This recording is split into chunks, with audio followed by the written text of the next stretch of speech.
Everyone, welcome back to the Australian Institute of Physics Theoretical Physics Seminar Series for 2022. I'm David Tilbrook from the Department of Theoretical and Fundamental Physics at ANU, and I'm hosting this series of seminars on behalf of the AIP Theoretical Physics Group.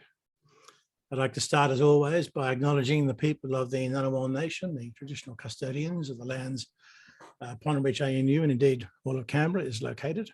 And we also acknowledge the traditional custodians of lands all around Australia. We would like to pay our respects to their elders past, present and emerging. All of these seminars for this year, and indeed all of last year's seminars, are available to watch on the AIP YouTube channel. If you've missed any of them, they've all been extremely good. Okay, we should do some physics.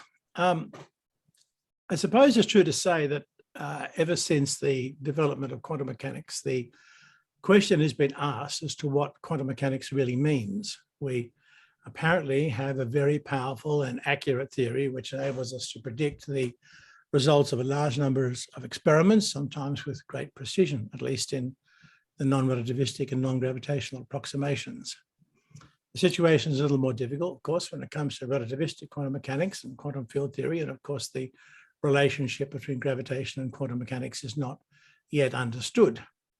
But at least for non-relativistic quantum mechanics, there have been a great number of attempts to shed light on the meaning of quantum mechanics at the fundamental level, particularly the extent to which it explains the nature of physical reality. Some would argue it needs to be more than just a mathematical theory. Others disagree with that point of view. The attempts over the years, of the decades, have been many and varied. I think it's true to say that at undergraduate level, we tend to teach something akin to what we call the Copenhagen interpretation, which is really a collection of ideas originating largely with Niels Bohr and Werner Heisenberg.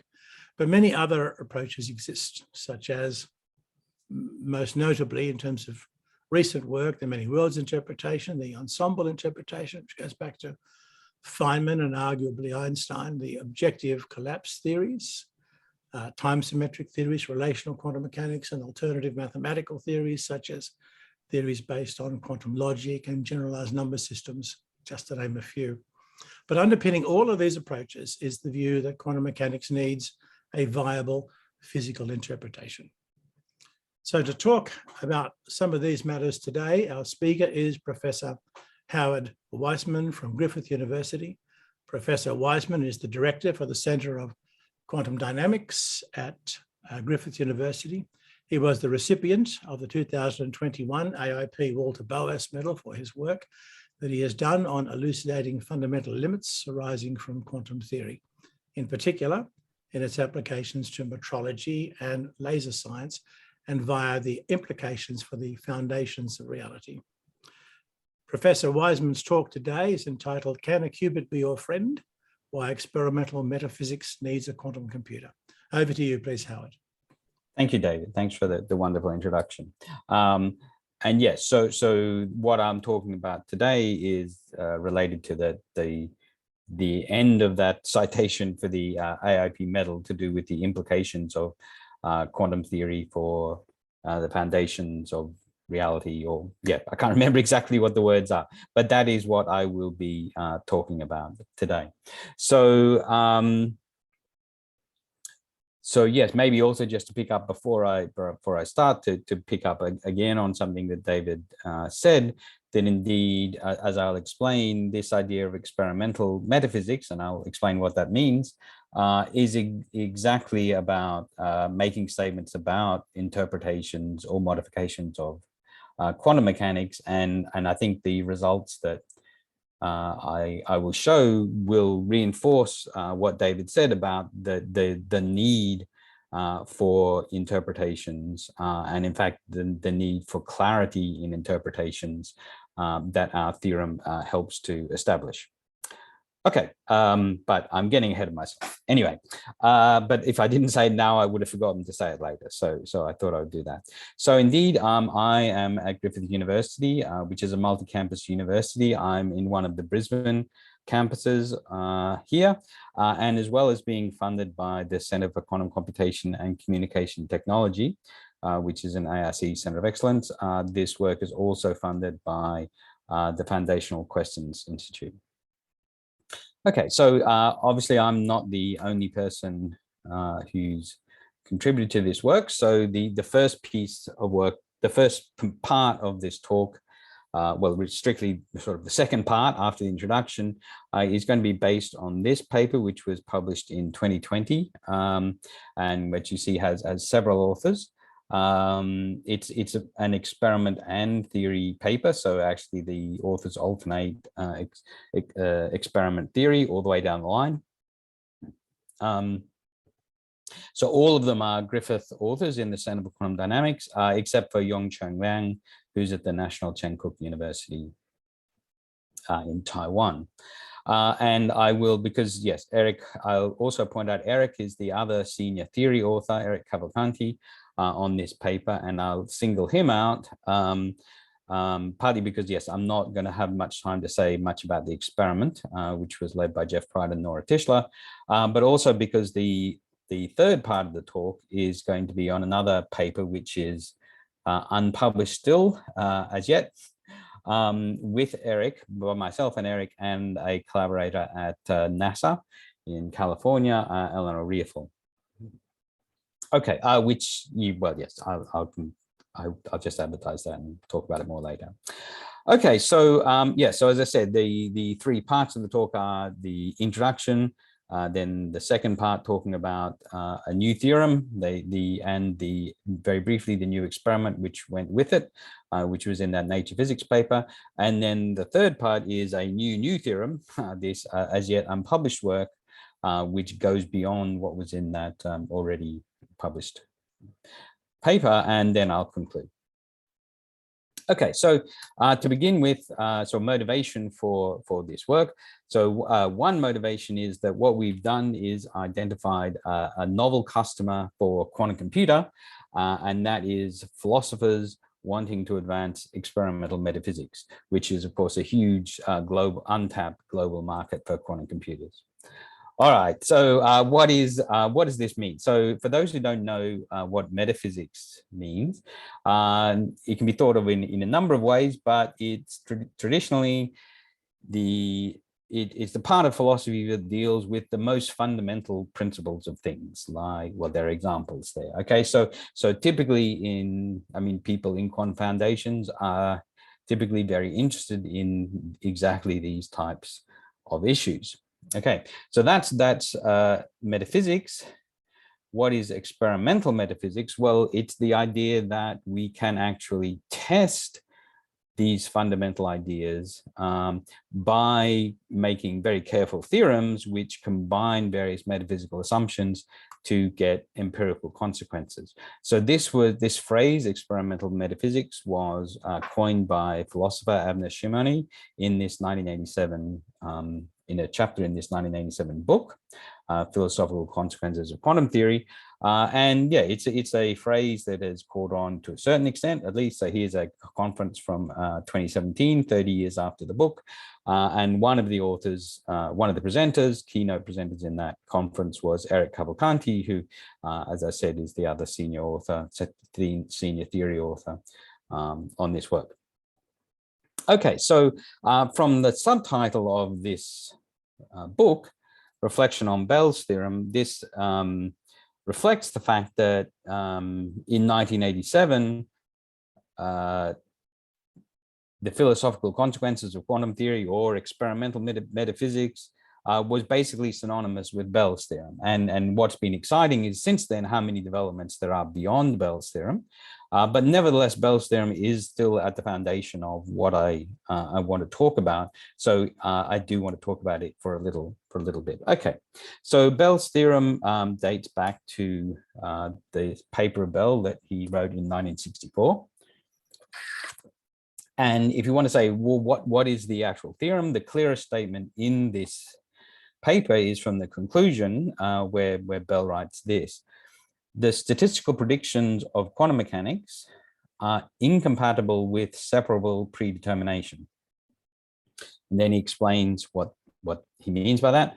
That is, because so to be incompatible with this means that this must be false. Separable predetermination must be false.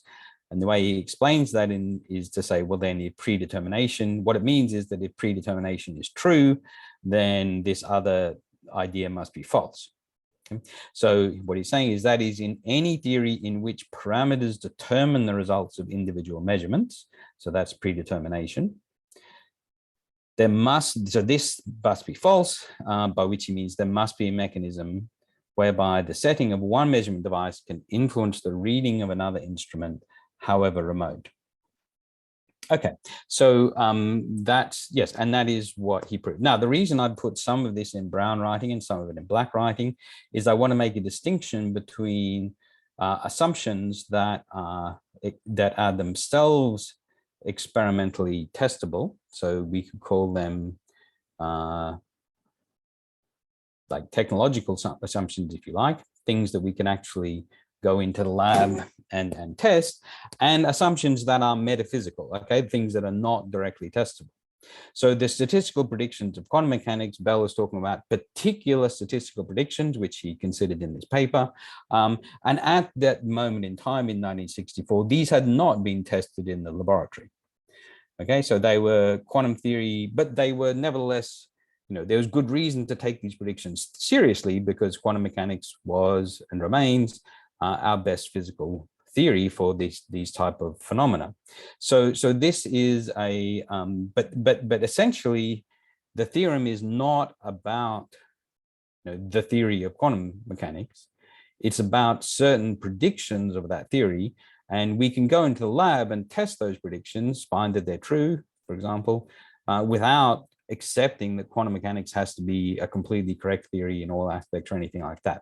So that's why I want to say, so even though this mentions quantum mechanics, this is not an assumption of the theory, about the theory of quantum mechanics. It's just an assumption that certain statistical predictions will be, that it makes, will be seen, would be, if they were seen in the world, they would have these metaphysical consequences, okay, that this assumption of separable predetermination is false.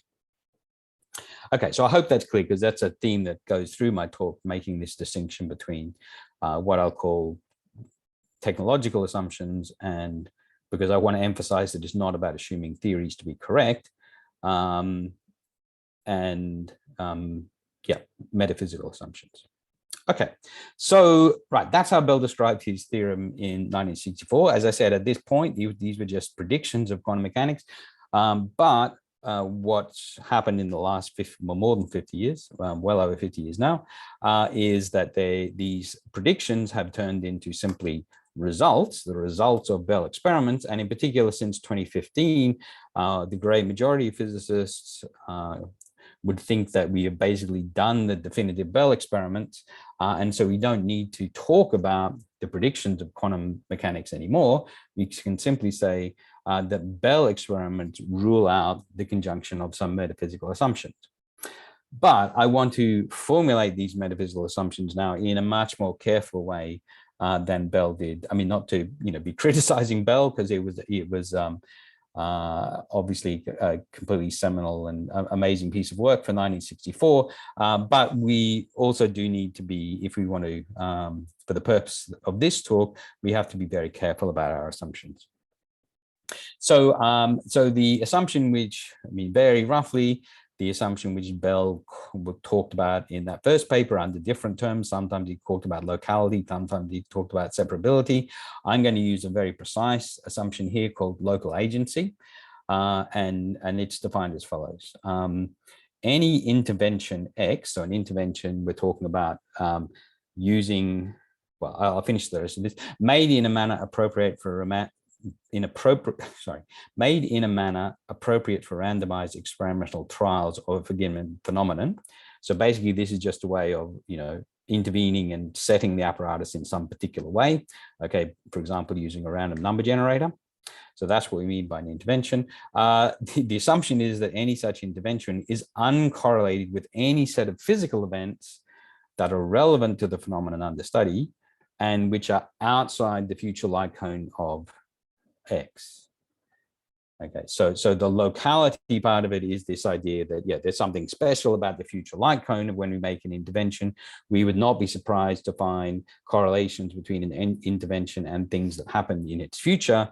But the assumption of local agency is that physical events that are outside that future light cone which are relevant, would not be correlated with that intervention. Okay. So for those who know the technicalities, local agency is not the same as these assumptions of local causality, which is sometimes used for Bell's theorem. It's stronger than the assumption of locality, the way I use the term at least. In particular, this assumption also rules out super determinism for those people who know what that means. For those who don't know what I'm talking about with these things, it doesn't really matter. All you need to know is that this assumption plus the extra assumptions I'll get to are sufficient for Bell's theorem. Okay, I will skip to the third one. So this is very much like one of the assumptions that Bell mentioned in 1964. For the other assumption, I'm going to use exactly the same term that Bell used in 1964, and that's predetermination, by which he meant predetermination of observable events. Now, it turns out it's surprisingly difficult. Well, at least one ends up with a rather unnatural looking formulation of this concept of predetermination if one tries to be very precise, and that's what I've tried to be here.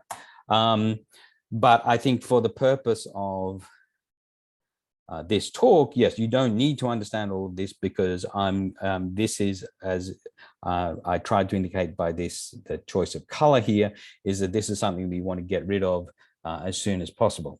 Okay, so it won't last for too long in this talk, but it's basically the idea that there are predetermination means that in the past there are variables that determine the results of any observation. Okay, and then yes, coming back to this second one, we have something that Bell did not mention in 1964, but which I'll call absoluteness of observations. And so this is an assumption that an observation is a real single physical event and not relative to anything or anyone. And you might wonder why do we have to make that assumption? Like, isn't that obvious? Like what possible alternative could there be? But then if you know about quantum interpretations, you would know that some interpretations of quantum mechanics would deny that this is true. They would say, for example, that an observation is not real in an absolute sense. It's just real in some particular world or some particular branch of the wave function, or maybe it's real to me, but not real to other people, that sort of thing. So if we want to actually make the statement that the results of Bell experiments really do, they rule out, for example, this assumption and this assumption, we also need to make the assumption that, what we're calling measurement of events at, by Alice and Bob, which I'll get to in a minute, that those really do exist at the time when they're supposed to make, and they exist in a single world. And yeah, so that's what we're going to do here. So maybe since I'm on this topic, well, I have to take a little bit of time out to talk about this picture. So this is the space-time picture in the usual way with time going vertically. This is how we typically, this is a typical sort of Bell experiment where we have two parties, Alice and Bob. They each have a setting and an outcome. So this setting choice is exactly the intervention that I talked about before. And they're arranged in this sort of way in space-time. And then if predetermination is true, then we have to consider that there is some earlier space-like hypersurface on which there are variables which predetermine everything. So beginning, let me just keep going with that since, all right. So this idea is that, the assumption predetermination means that there must exist these variables, and it means that the probabilities of these outcomes for any particular value of those hidden variables and these settings is either 0 or 1. In other words, some particular outcome will either happen or it will not happen in an individual run of the experiment when there are these particular individual values for the hidden variables. Okay, so that's what predetermination means. local agency says that if I consider a probability distribution like this, the probability of Alice's outcome A, given the hidden variables and her setting choice and Bob's setting choice, actually does not depend on Bob's setting choice, does not depend on Bob's intervention. Okay, it can be written purely in terms of Alice's intervention. And that's because we've arranged things so that this outcome is not in the future light cone of this intervention. Okay, and this local agency assumption also rules out the possibility that these hidden variables are correlated with the setting choices X and Y. So we also have that equation there. Now you might wonder, right, this absoluteness of observations, which I talked about, why haven't I written that down? What are the implications of that? Well, it's just the very fact that I'm considering a joint probability distribution for these events and considering them to be real events in this space-time arrangement. The fact that I can just write down that probability distribution at all is assuming that those are real single events that exist in an absolute sense and can be all considered at the same time in one joint probability distribution. Okay. Right, so given that I can consider these probability distributions, then the point of predetermination and local agency is that these imply certain constraints on the observable probability. So the point is the probabilities with these lambdas in are not directly observable because they're called hidden variables because they could indeed be hidden. But these probabilities we can get from experiment. And the point is that, yeah, we get constraints on these observable probabilities from these metaphysical assumptions. And Bell's theorem is that the way we can say it now is that experiments violate those constraints. Okay, so we have actual observations here which violate these metaphysical assumptions. Okay. Right, so that's Bell's theorem. So the next bit of historical background that's important comes from roughly the same time, just a few minutes earlier, and that's from Eugene Wigner. So he, in a book called, well, an essay rather, called Remarks on the Mind-Body Question, where he introduced this idea of his infamous friend. Okay, and the actual quote where that appears is as follows. So he's talking about observing a quantum system, but then says, it's natural to ask about the situation if one does not make an observation oneself, but lets someone else carry it out. What is the wave function if my friend looked at the quantum object? The answer, he says, the answer is that one could only attribute a wave function to the joint system of friend plus object. And there's the joint system. One of these subsystems is the friend, the other is the object. This is now an entangled state of the friend and object. And he says that this follows from the linearity of Schrodinger's equation. Then he says, this appears absurd because it implies that my friend was in a state of suspended animation, in other words, in this superposition of observing one thing or observing the other thing, before he answered my question about what he saw. So yeah, Wigner is imagining asking his friend what he saw, and then by the normal conventional quantum mechanics, we'd say the wave function would collapse, but before he asked the question, the friend would actually be in a superposition. And so, yeah, so Wigner is saying this appears absurd. What conclusion does he draw from that? It follows that Schrodinger's equation cannot be linear. In other words, that this cannot be the true state if it is accepted that my friend has the same type of impressions and sensations as I. So in other words, he thinks that, yeah, it's just absurd to imagine that a friend would be in this state of not having seen, not having definitely seen one or the other until he, Wigner, actually asks and finds out. Because the friend should be treated the same way as himself in the theory. And so this is the essential tension of the quantum measurement problem made particularly acute by Wigner in this essay. But it's not really a theorem, it's just pointing out a problem. Okay, so what has happened in recent years, so I won't review all the work, but is the idea that by combining Bell's insight and Wigner's insight, we can come up with new theorems. And the first person to do this was Czaslaw Bruckner in this paper in 2018. So it's literally to just incorporate the Wigner's friends into a Bell experiment, with the hope that we can come up with a theorem which doesn't use the predetermination assumption, the assumption that was very complicated and which obviously is not true in quantum mechanics. So it seems like the obvious one to get rid of. To get rid of that by making the friend's observations play the role of the hidden variables lambda. Okay. Now, when he wrote this, Czaslaw, and which makes sense given how much later in time we are, like for Wigner, it was obviously absurd to think that the friend's physical quantum state could be in superposition. But now quantum technology has advanced so far that it no longer seems absurd to actually think that that could be the case, that that we could have, yes, where the quantum state of the friend at least is in a superposition.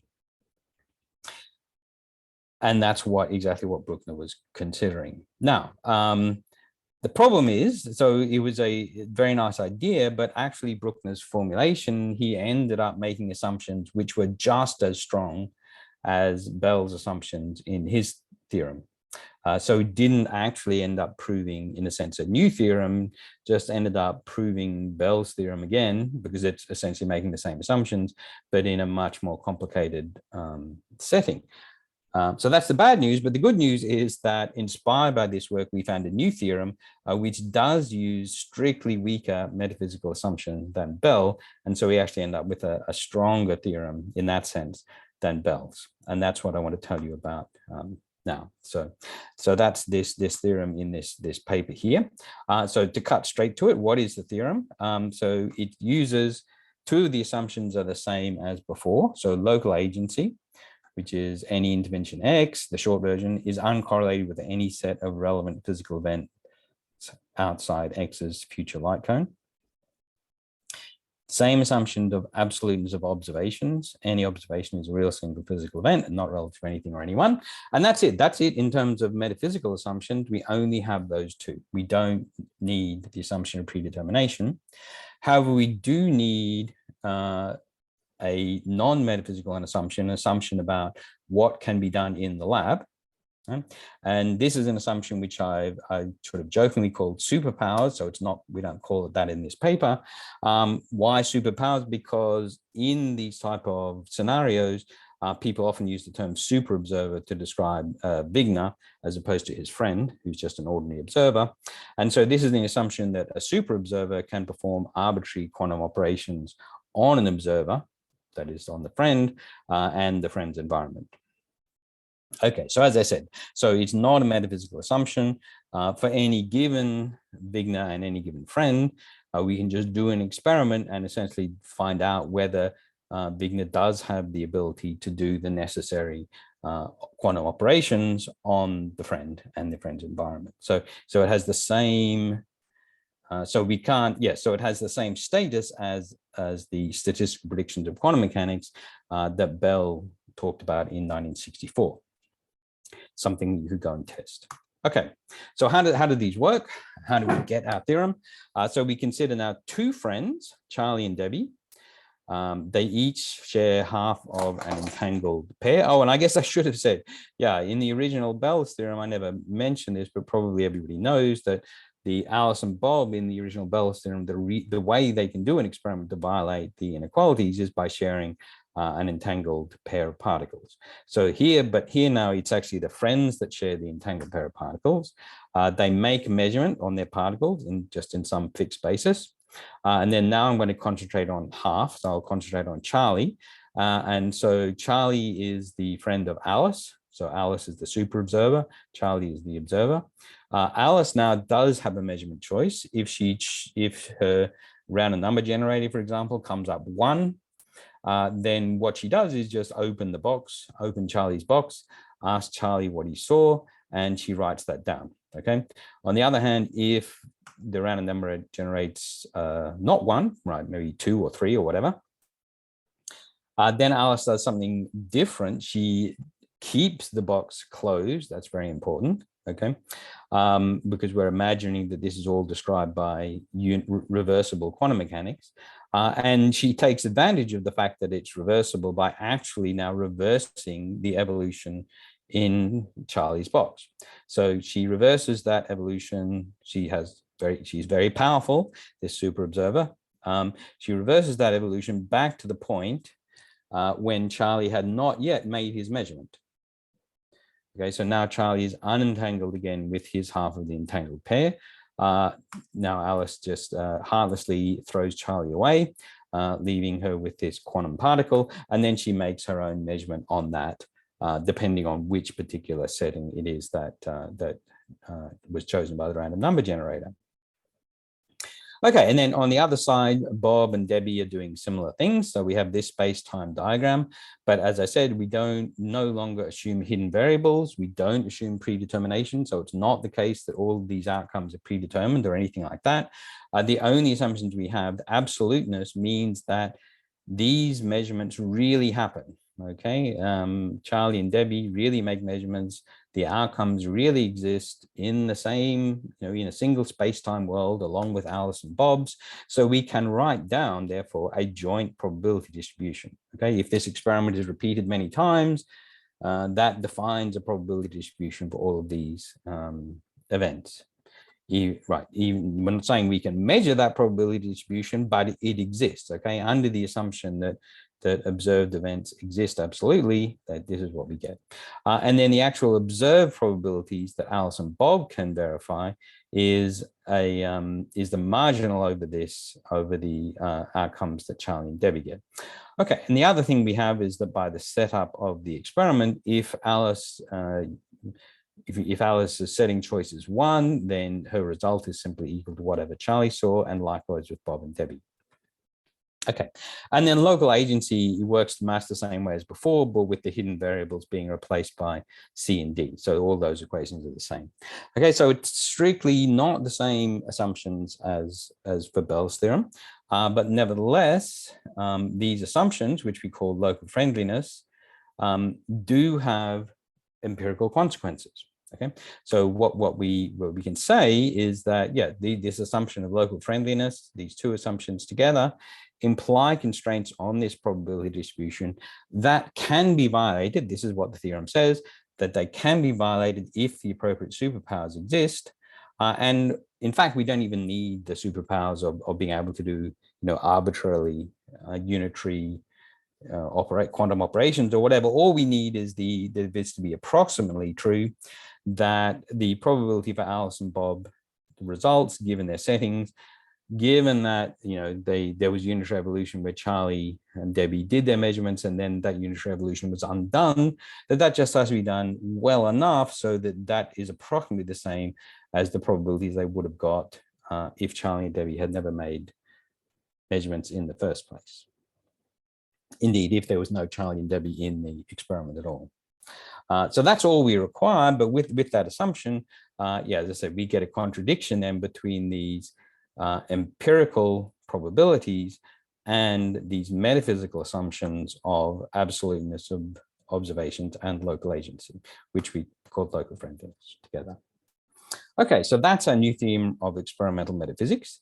And indeed, we did an experiment, but I'm not going to go through the details of that. So these are technical details about the actual inequalities we derive and how we tested them experimentally. But I will just say that the experiment did violate a local friendliness inequality by more than 17 standard deviations. Okay, so that's good evidence that we indeed violated a local friendliness inequality. So why is that not the end of the story? Why don't I just stop there and tell you all about the experiment? Because wow, we've done this fantastic experiment for a new, theorem of experimental metaphysics. Okay, because in the experiment, each friend, right, like Charlie and Debbie, was just a single qubit. Okay? In particular, each friend was the path degree of freedom of a photon in an interferometer, a two-path interferometer that's therefore being a qubit. So in fact, the entire experiment just involved 4 qubits. So there's the original polarization entangled qubits, which was the entangled particles. And then each polarization is measured or observed by the path degree of freedom of that same photon. So this raises the obvious question, which was my titular question: can a qubit be, well, a friend, your friend? And in our paper, we are clear that no, obviously not a real friend. Okay, so in our paper, we call this a microscopic proof of principle version of a real experimental test of local friendliness. But then that raises the question, well, then what would be a real experiment? What is it that would make a friend, inverted commas, into a real friend? And that's a difficult question, okay? Different people have different opinions. Some people think, actually, the experiments that we've done are fine. There's no point doing anything else, okay? I certainly don't agree with that, okay? But how could we make it more of a real friend? So one possibility is, well, a single qubit is just very small and very simple. What if we go to larger or more complex quantum systems? So I think that's definitely an interesting direction. But it's not clear when you would get to the point of saying that, okay, now we've done the real experiment, because like, how large does a quantum system have to be? Large in what sense? Or how complex? And indeed, complex in what sense? There's no agreed thresholds for any of these things that would tell us when we had done a real experiment. Okay, another possibility, you might say, well, but I know when a real measurement has been done because Bohr told me. Well, I mean, it's actually Wheeler who told you that this is what Bohr said, but nevertheless, there's this idea that an irreversible act of amplification is what counts as a real observation.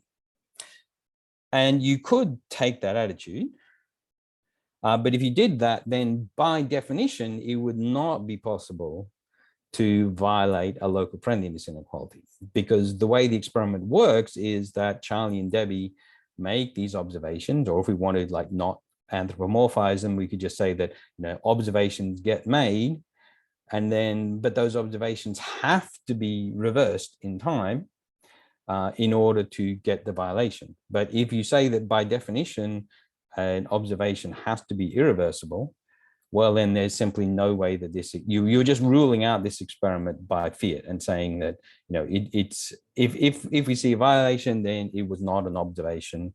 The observation never happened. So you could, that's a consistent attitude, but it's just not a very interesting one. And I'll say more about, yeah, how we get around it as in the next part. Okay, so what are we left with? So I think the most promising direction is to go back to what Wigner originally said in his paper. We're looking for a sentient being with the same types of impressions and sensations as I, is what we mean by a friend, okay? Or something like that, something in that direction, okay? And you might be thinking, but that's absurd. We know we could never actually do, you know, an experiment and reverse the evolution of a human being. And my claim would be, we don't need to do that, okay? We can have sentient observers that are unitary, or perhaps sentient observers that can be unitarily reversed.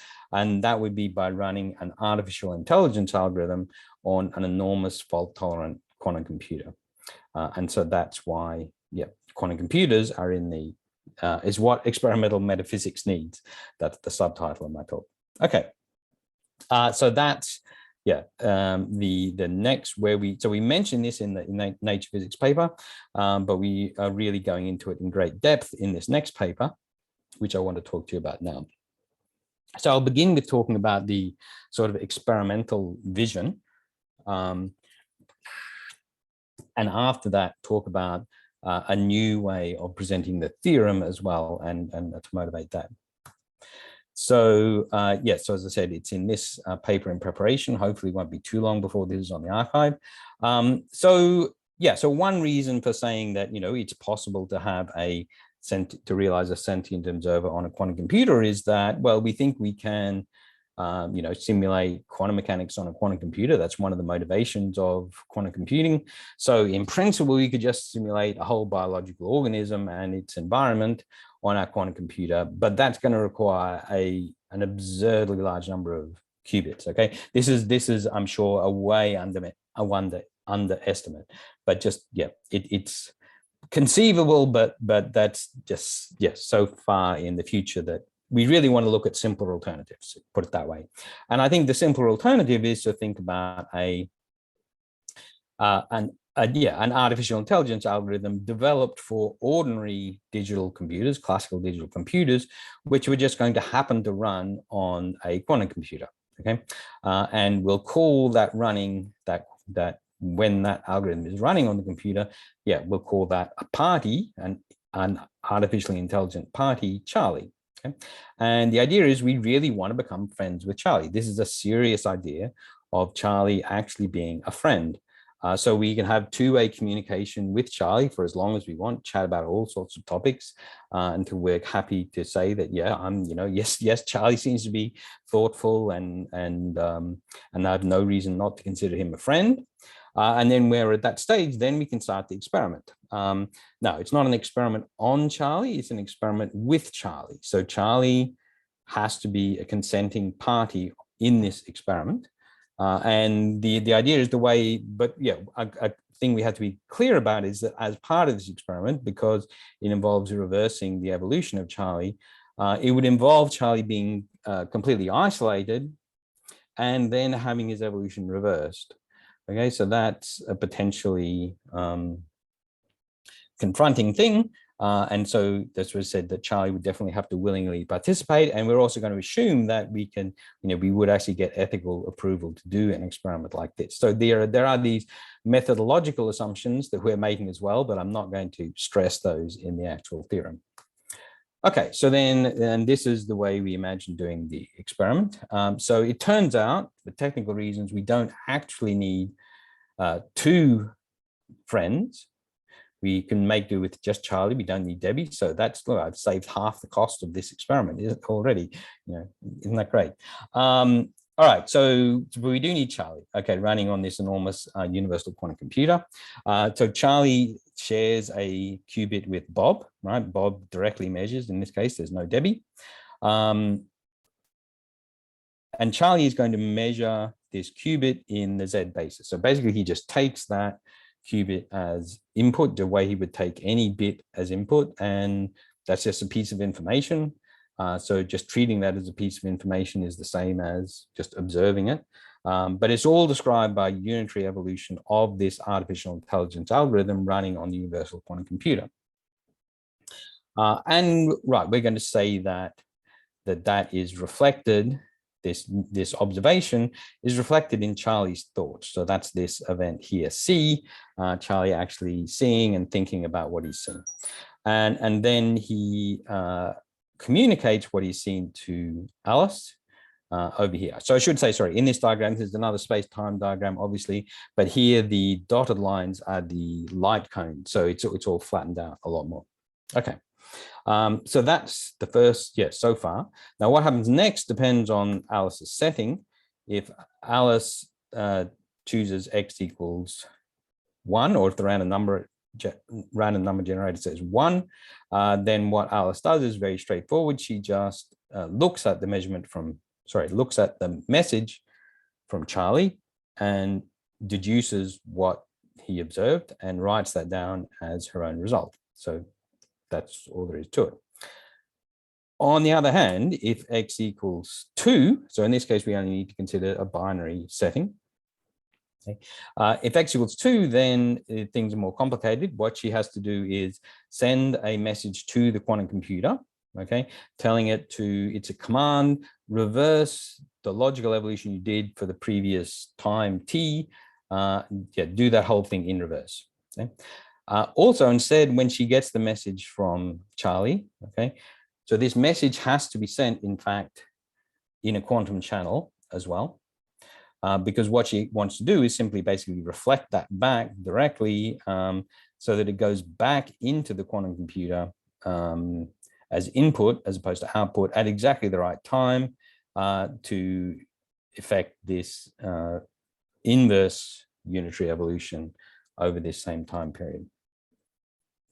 And then also she sends a message to Charlie, okay, not to this time, this is not a command to the computer, this is a message to Charlie saying, oh, hi, Charlie, you're, yeah, you see that qubit you've got there, don't measure it, just send it to me.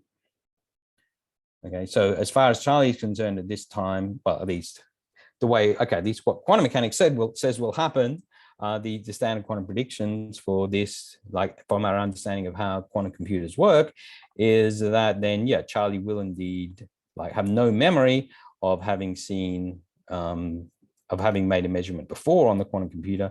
I will just see, oh yeah, I've got a qubit, I'll send it to Alice as she asked, okay? And then she gets that. And then Alice just makes a measurement in whatever basis she likes, say the X basis. Well, not any base, no, it has to be specifically, it's a basis different from the one that Charlie measured in originally down here, and gets her result A there. Okay, I think that's covered what I wanted to say. Yep, okay. Right, so putting it all together, so this is showing both possibilities in the one diagram. The other thing is going on is that Bob is making a measurement over here, and Bob is actually making a measurement on some basis between X and Z. Again, he has a choice, so he has to make a choice of two.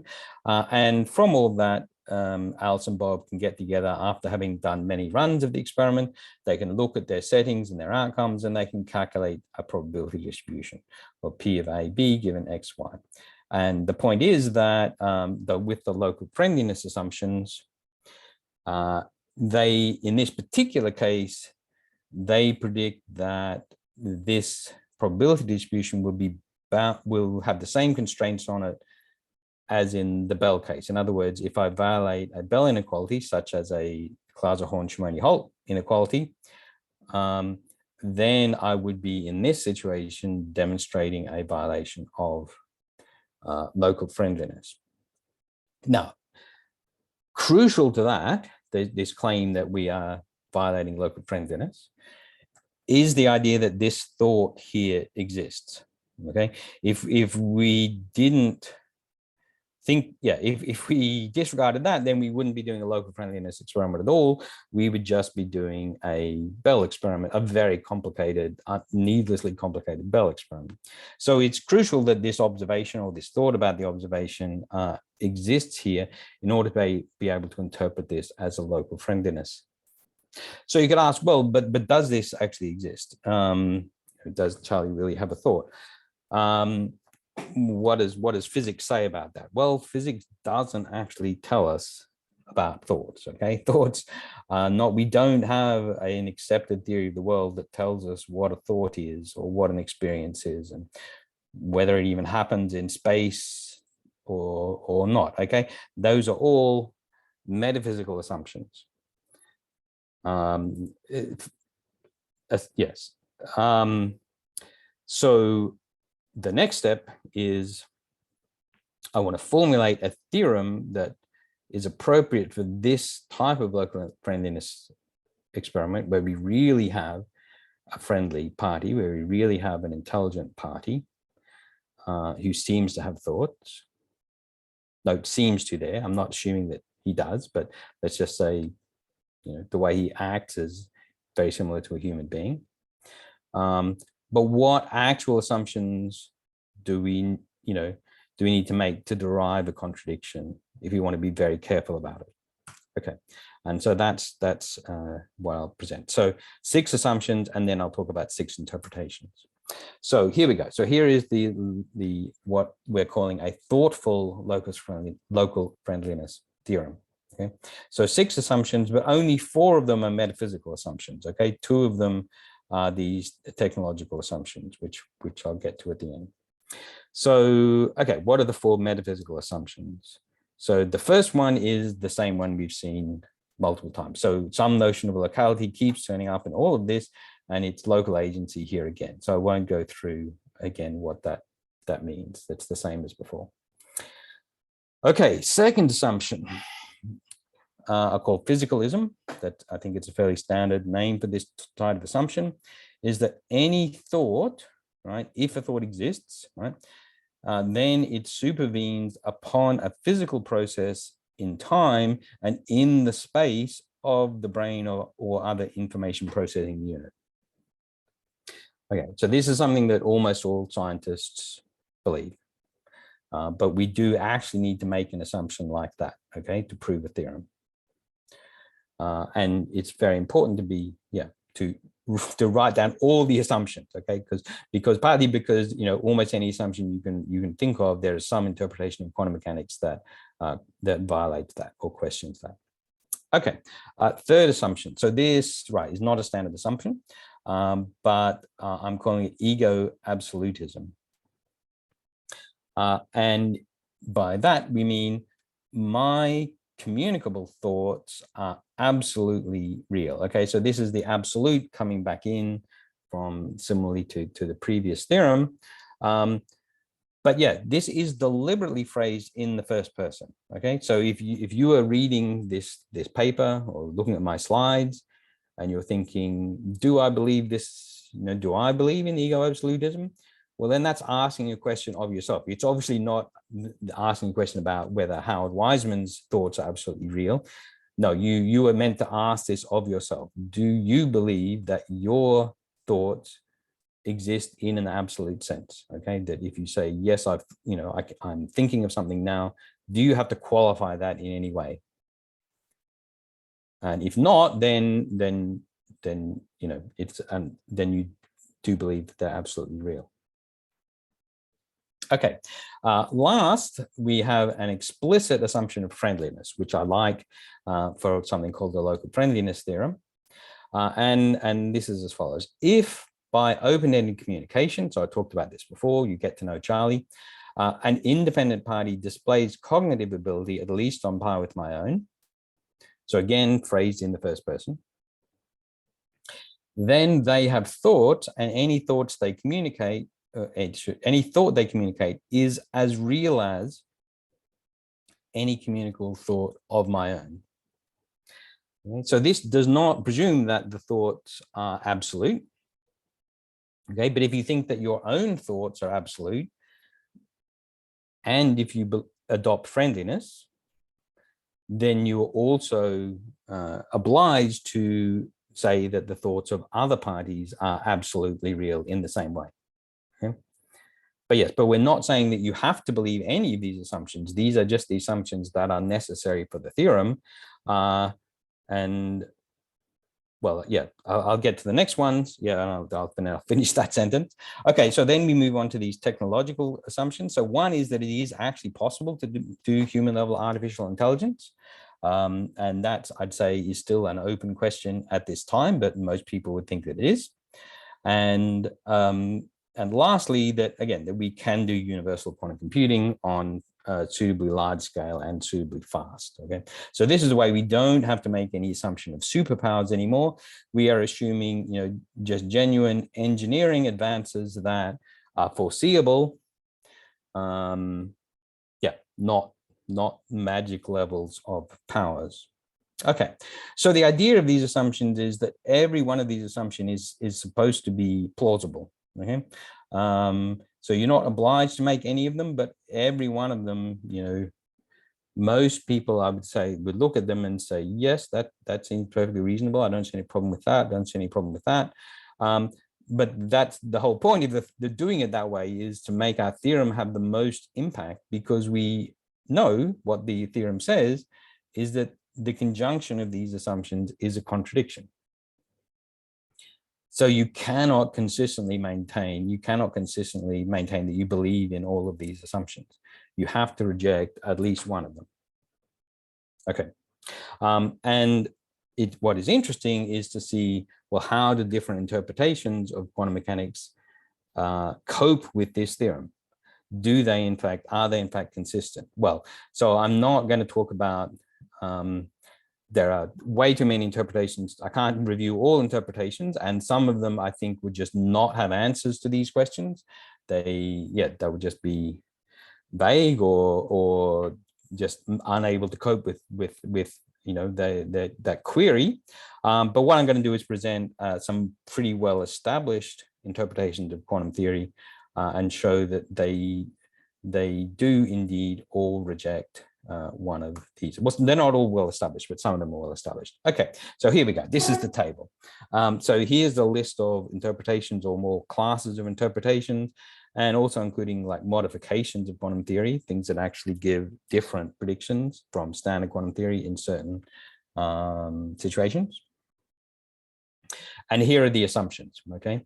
And so the point of all of this is, yeah, so if for each one of these, there's one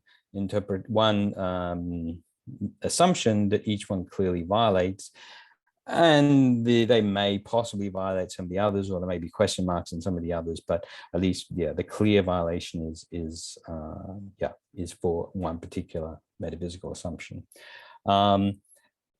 And most importantly, the idea that quantum mechanics needs no interpretation, which has been a pretty popular stance for many physicists, is just inconsistent, because I think it would say, yeah, if you have no interpretation, then you have no reason for rejecting any of these assumptions. And yet we know that that's inconsistent. It leads to a contradiction. Okay, I guess I can, so I could, yeah, maybe I can get some guidance on with the time, whether I can just go to my, maybe I will just go to my conclusion slide, but I would just say that I could spend an hour talking on this slide.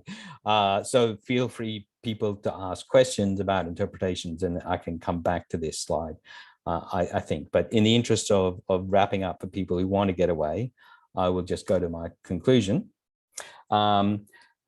So the idea of experimental metaphysics is that metaphysical assumptions which are not testable, that's the nature of metaphysical assumptions, they're not testable individually. Nevertheless, in conjunction, they can have falsifiable empirical consequences. I mean, I should say they're typically not testable individually. I shouldn't make that a blanket statement. Typically, the sort of basic metaphysical assumptions we write down cannot be tested, but in conjunction, they may be, okay? And in the case of Bell's theorem, we can say that these empirical consequences are not just falsifiable, but they are actually falsified. Okay, so it's, yeah, that's in that sense, we have already a real experimental metaphysics has happened because of that. And my claim is that continued advances in artificial intelligence and quantum computing will open a new frontier in experimental metaphysics. And specifically that if we have these sufficiently far developed, and if they develop in the direction that our best current theories say, in other words, that these things will be possible, then we would be able to rule out a conjunction of these four metaphysical assumptions. So the assumption of physicalism, ego absolutism, friendliness, and local agency. Okay, and I very briefly talked about a proof of principle experiment, but yeah, just to again to stress that we're just saying this is the very first baby step towards a real experiment, which is what we're setting the parameters for in the paper that we're currently working on. Thank you. Thanks very much, Howard. That was a really, really interesting talk. I think that, and your conclusion that that the no interpretation of quantum mechanics shouldn't be regarded as viable is really a wonderful result. I think everyone would agree. Just before, there's a few questions in the Q&A panel, which is great to see.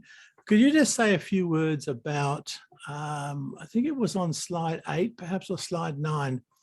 Could you just say a little bit more about the distinction that you give in your term, local agency, and the other concepts, say, right, local causality and super determinism? How are they really distinct? Yeah. Okay. So so local causality is really a more, in terms of its in terms of its role in these theorems, is more or less equivalent to a local a locality assumption and a predetermination assumption. So it's not quite the same as that, but it's essentially, so yeah, the clue is in the causality part. So local causality is an assumption that if you have, if you see correlations between space-like separated events, there must be a common cause for that in their common past light cone, is more or less the definition of that. So it's not quite the same as predetermination and locality, but it sort of serves the same purpose. So it's a stronger, it's essentially saying that correlations have to be explained locally. Whereas locality plus predetermination says that things have to be determined locally, essentially. So it's not quite as strong as that, but it's definitely, it's making a statement that we have to explain correlations by some common cause. Whereas local agency really doesn't say anything like that at all. It just says that if you make an intervention, then the effects of that intervention will only be seen in the future light cone. But it doesn't say that we have to, if there is something else that happens here, like if there's a measurement result that Alice gets and a measurement result that Bob gets, and they're correlated in the same way, local agency doesn't say anything about having to explain that. It's only about the effects of interventions. Okay.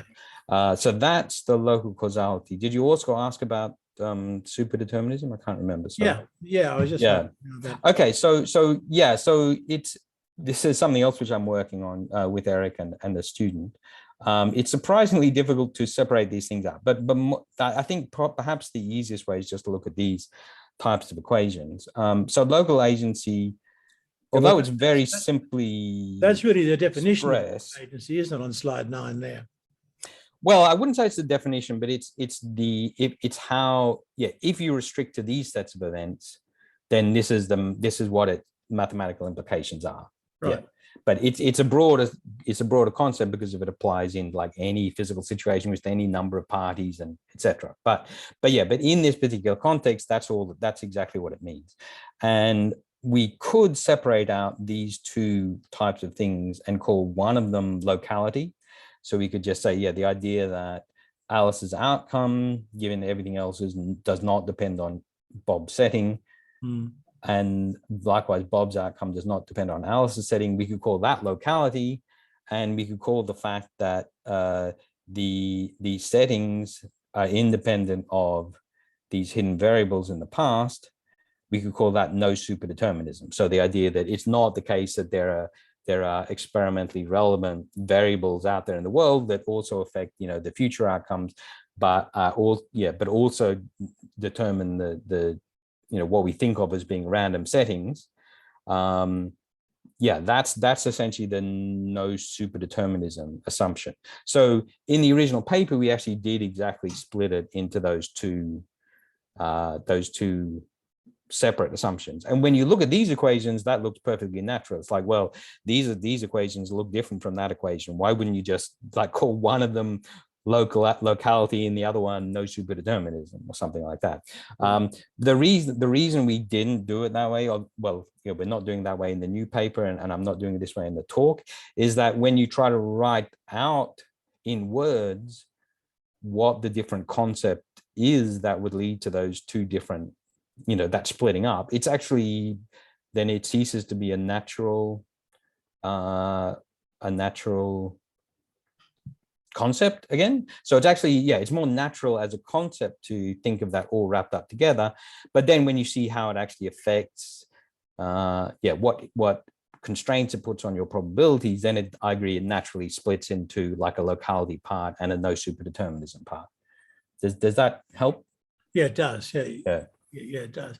And the second question I wanted to ask you was in the latter slide, the sort of space-time diagram that you had, where you had rendered just a single supercomputer. Yeah. Now, the assumptions, for example, of space-time being orientable and Lorentzian in some sense. Right. But they additional assumptions on top. That's a very good question. Yes. So this is again something which Eric and I have written about in another paper on this topic, which is actually published in, I think it was published last year. There's a background assumption of space-time, yes, Yeah. and of causality working in, well, sorry, I shouldn't say no, because we're not really using causal assumptions here, but there is a background assumption that that what seems like space-time in the way space-time is arranged in an ordinary laboratory situation is the way that it is actually arranged. Yes. So essentially, like that there aren't hidden wormholes or something like that that could be, that could be affecting things. Does that answer your question? Yeah, it does. I mean, is it possible, for example, to strip out all of those assumptions about the structure of space and time or something, and then rewrite this as like a theory of the interactions which are occurring between the observers, and in a sense derive the properties of space-time from the net sum of all of those interactions? Oh, right.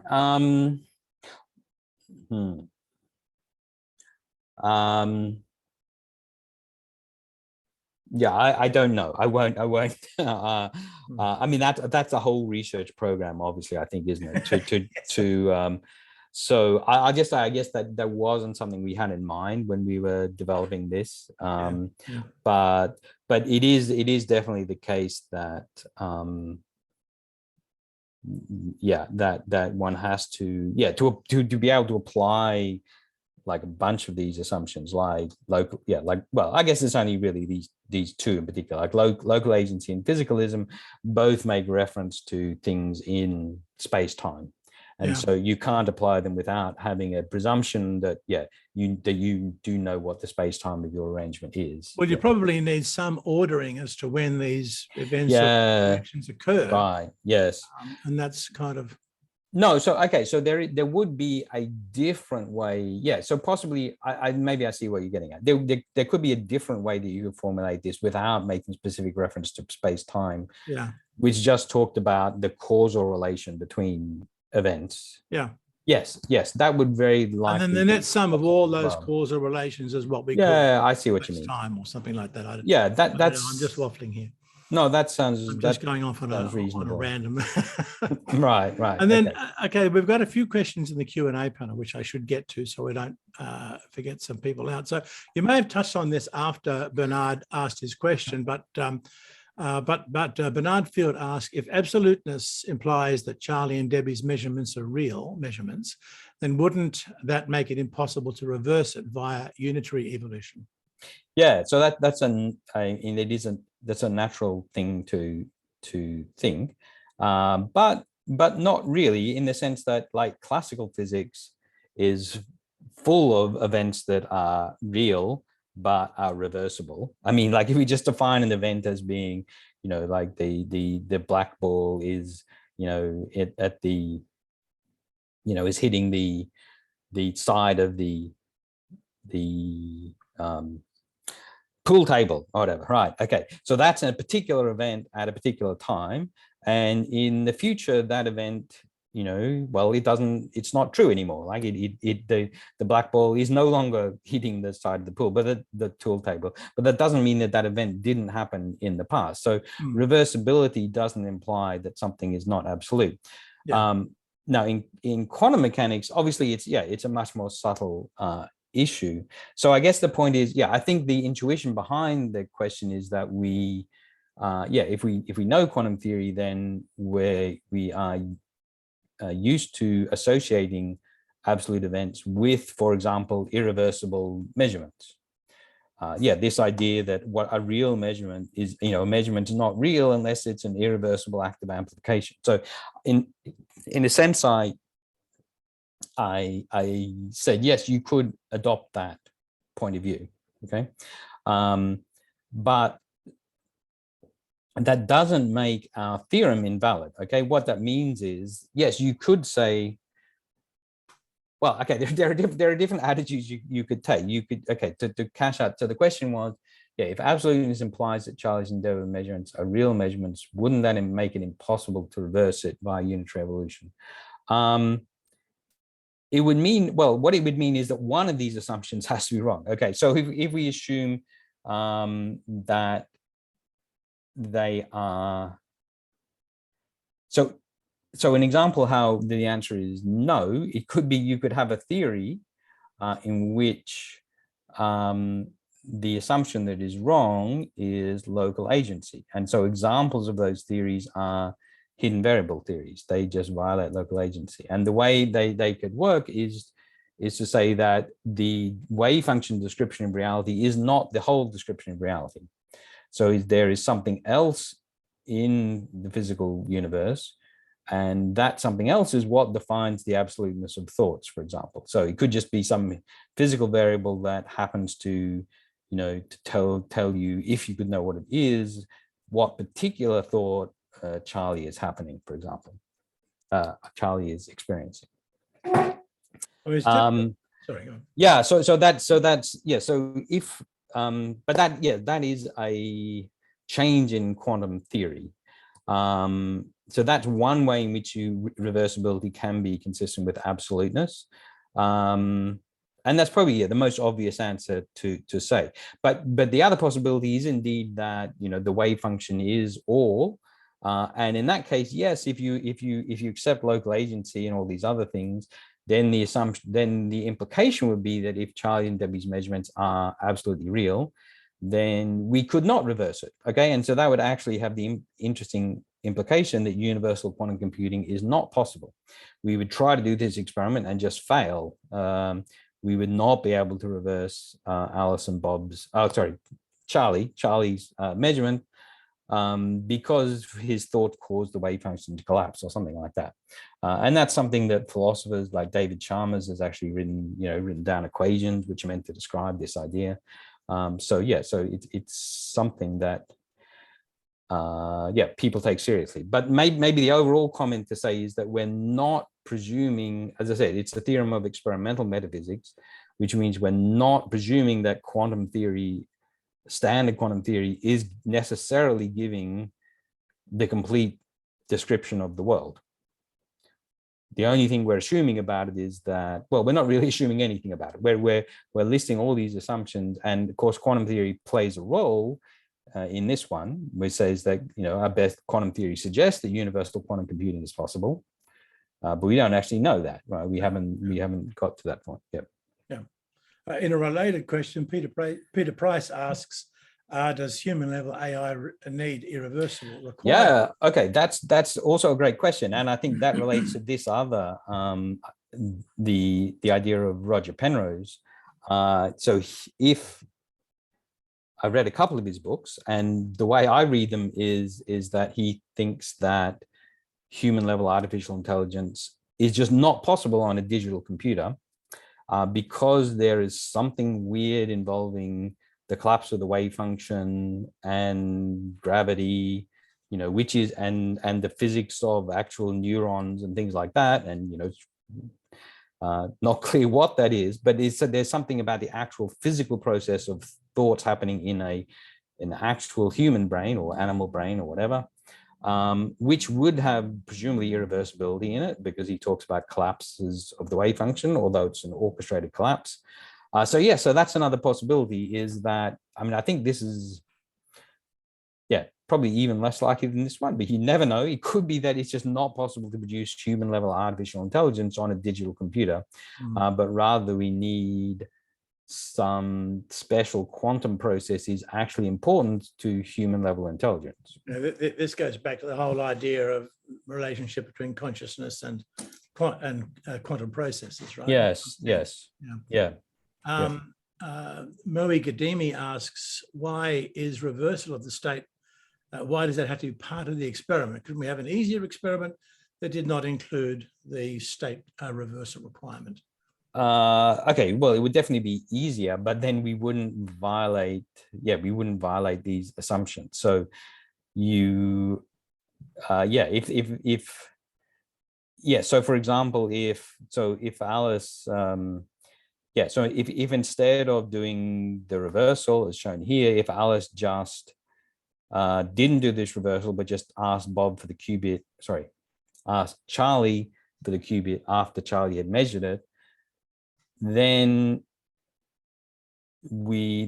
she can make a measurement and she can get a result and we can do the experiment, but just we would not, with at least quantum mechanics would not suggest that we would get any violation from doing that experiment. So I guess one could try that experiment, but there's absolutely no reason to think that it would give a violation of the local friendliness inequalities. I hope that answers the question. Yeah, it does. Yeah. Alexei Gilchrist wants to know about assumptions of fault-tolerant quantum computing, in particular in relation to some models, such as, for example, one could imagine gravitationally induced wave function collapse involving global areas which go outside the implicit assumptions of fault-tolerant quantum computing. Yes, that's true, and I guess that's not an option which I've included here. But I guess we could sort of think about it in the same. Well, let's look at these two things. So the usual collapse theories, the spontaneous collapse theories, actually involve pretty much local, in like uncorrelated in time and in space collapses, which are exactly the sort of errors that quantum error correction is perfectly good at correcting. And so in ordinary collapse theories, there's no reason that would not prevent universal quantum computing. But Alexei is saying, there could be other collapse theories where you have correlated errors over large distances or something like that. And absolutely, that could be another reason that would prevent universal quantum computing from being possible. Whether that necessarily goes along with, whether that necessarily happens. I mean, that's an interesting question. It could just be, it's hard to see. I mean, you could say, well, if that happens, couldn't we just come up with some other architecture for the, like maybe a quantum computer with photons is not going to be subject to that because photons are massless. So it's not clear that it's going to be easy to, that's necessarily going to stop universal quantum computing. But I agree that it's definitely an open question about whether universal quantum computing is possible, and that collapse theories, standard collapse theories, don't prevent it, but there could be other collapse theories that do make it impossible in particular architectures. Let's say that. Well, Bruce Yabsley wants to know about the assumed structure of the quantum AI. In the talk, you assume that the AI can make observations, think, and communicate without doing anything irreversible. Do we really believe this? Don't some proposed quantum computer calculations, much simpler things than running an AI, involve an irreversible final step? Okay. So that's a good question, which we are going to be addressing in detail in this paper.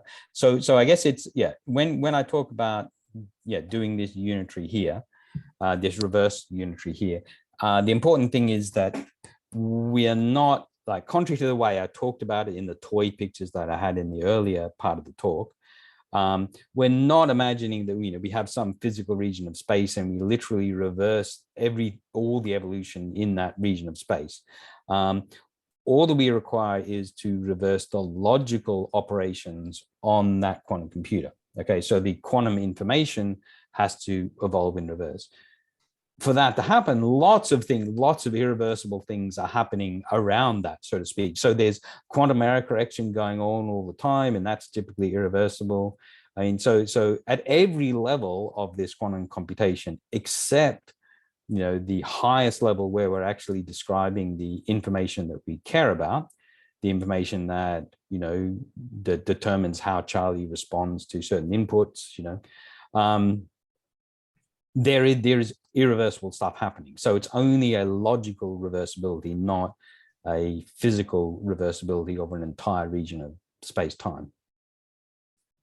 I had a much simpler question than Bruce's, but maybe it's related to it. Could you just say a bit more about? I didn't really comprehend the necessity for making the distinction between I forget what you called it, a micro observer in one sense and a true super observer on the other sense.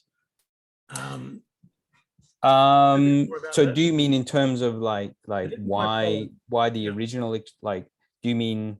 Yes, here, the superpowers. Oh, okay. So I guess, I was just saying that if we do, like, the actual experiment in the lab only involved, as I said, like a single qubits or something. So we don't, like, the powers required to manipulate the state of a single qubit don't have to be superpowers. That's all I was. That's the only the point that I was making. But what would you think would be the essential distinction between your little qubit and an observer capable of superpower? Right. Would it be irreversibility? Oh, I see. Sorry. No, so the superpowers are something that the super observer has over the friend. Okay. Yes. And the friend in this case is being the single qubit. But sorry, so then your question is, so does that then relate, are the essential differences between those two classes of observers in some sense? Ah, right. Irreversibility. Is that? Oh, I see. Essential difference or? Right. I think so. In the second theorem, we don't make any reference to different classes of observers. I mean, it just so happens that some of the observers, if we want the experiment to work, then one of the parties is an artificial intelligence on a quantum computer, but we don't have to define him to be different in some particular way. But in terms of, so I guess, but the super observers in this experiment, so the Alice and Bob, if we go to these pictures, okay, there at no time in the experiment do we have to logically reverse the evolution of Alice and Bob. So, for example, so there is no need for Alice and Bob to have have any assumptions about their irreversibility. They could be, if such things exist in the world, which they may or may not, they could be completely irreversible systems. And that would be fine with this experiment. It's only the Charlie and Debbie, it's only the friends of the super observers who have to be able to be reversed. Right, I see. Right. And then in a related question, Peter Drummond would like to know, given that quantum mechanics is an energy conserving theory without explicit time dependence, how can one reverse a Hamiltonian sign without local storage of a qubit to indicate reversal? It might not be feasible within quantum mechanics to time reverse all of the local unitary, since there will need to be an extra time invariant qubit to store the fact that time reversal is occurring. So partly maybe I addressed that by saying that we're not, we don't have to literally reverse time in some region of space-time. We're just doing a logical reversal of the processing of information. But there is indeed, so there's like Alice knows that time is being reversed inside this quantum computer. So there is definitely a record that that's happening. And it doesn't have to be a qubit, it can be a perfectly normal bit. So Alice is has sent an instruction to the quantum computer. The quantum computer knows that it's running in reverse. There's lots of classical hardware that knows that it is currently running in reverse. All that it's doing is it's just literally running an algorithm, is running the steps of the algorithm in the reverse order from what they previously ran them in. So just whatever the normal instruction is, it's just like, oh, you're going to do this gate now. Okay, well, do the inverse gate of that, and then do the inverse gate of the one before that. So yes, everything. There's plenty that knows that the reversal is happening. What it feels like to Charlie, that's a difficult. I'm not even speculating about that. So does Charlie know that he's being reversed? Yes, we deliberately avoided getting into questions like that. And there's no violation then for energy conservation then, is it what you're saying? Right. I don't know, because I think it's not as if we're just imagining that we change the sign of a Hamiltonian. It's it's just this very high level description of the information processing of the quantum computer, which is underpinned by all sorts of irreversible things happening with quantum error correction, and other fields changing in time all over the place.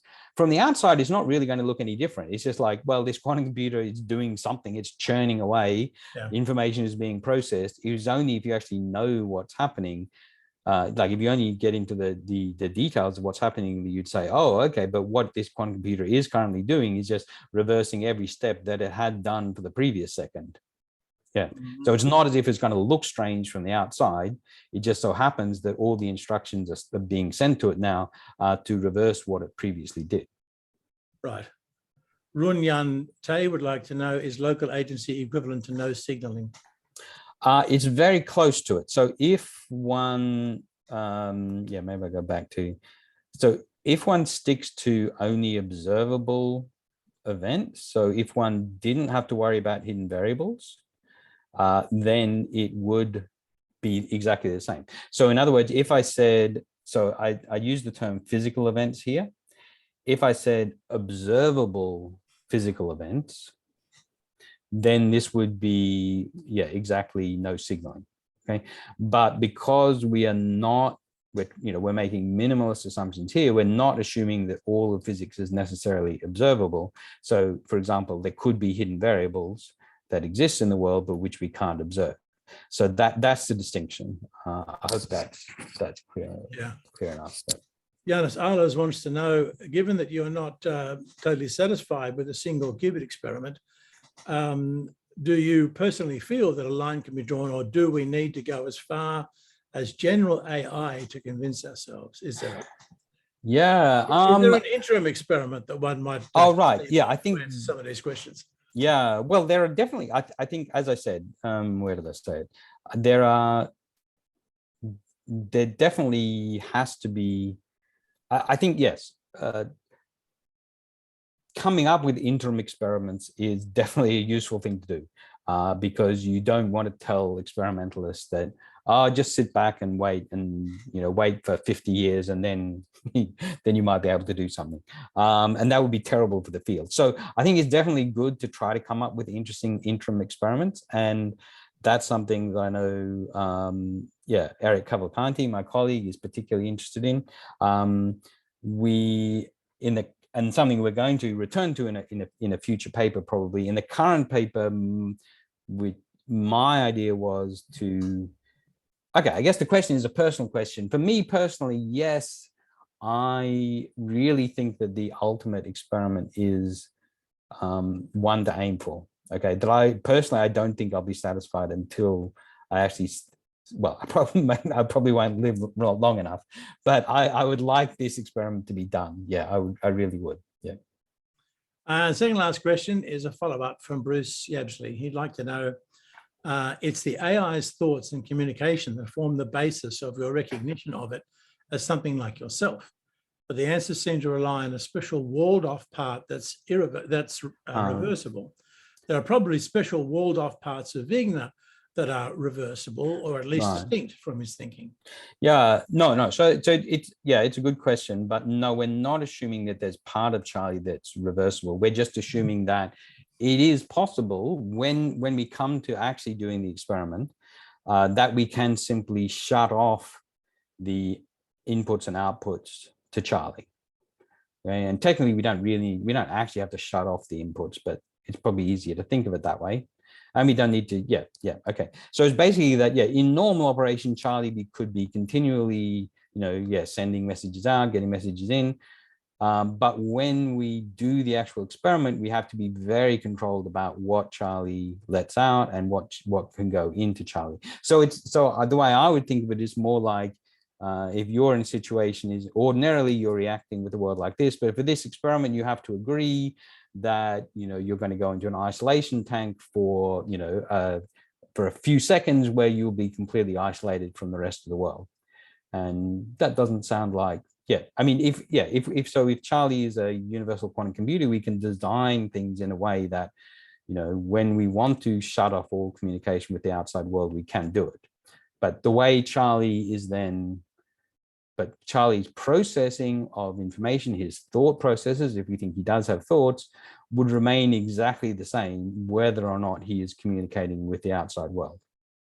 So there's no special part of Charlie that's treated as being reversible. Yeah. And a final observation from Peter Price says, so my losing a memory may simply reflect that I'm a human level AI running on a sufficiently large quantum computer, and the operator has reversed a bit of my unitary. Yeah. I think that was very, very well pointed out, Peter, as those of us who are getting older realize. Yes, yes. You never know. Yeah. Well, thank you very much, Howard. That was a really fascinating talk, as you can see by the comprehensive list of questions. Certainly, it's going to inspire a lot of thinking, I think, and a lot of coffee table discussions. So Great, yes. thank you very much for that. And we will, just as a general note to everybody, Howard's talk will be on the AIP YouTube channel somewhat soon, over the next few days or so. We're not exactly sure of the final date and topic for the next talk, but we will let everybody know as usual via email. Thank you again, Howard. It was a really, really interesting talk. And goodbye to everyone, and thank you for attending the seminar. Thank you. Thank you, everyone.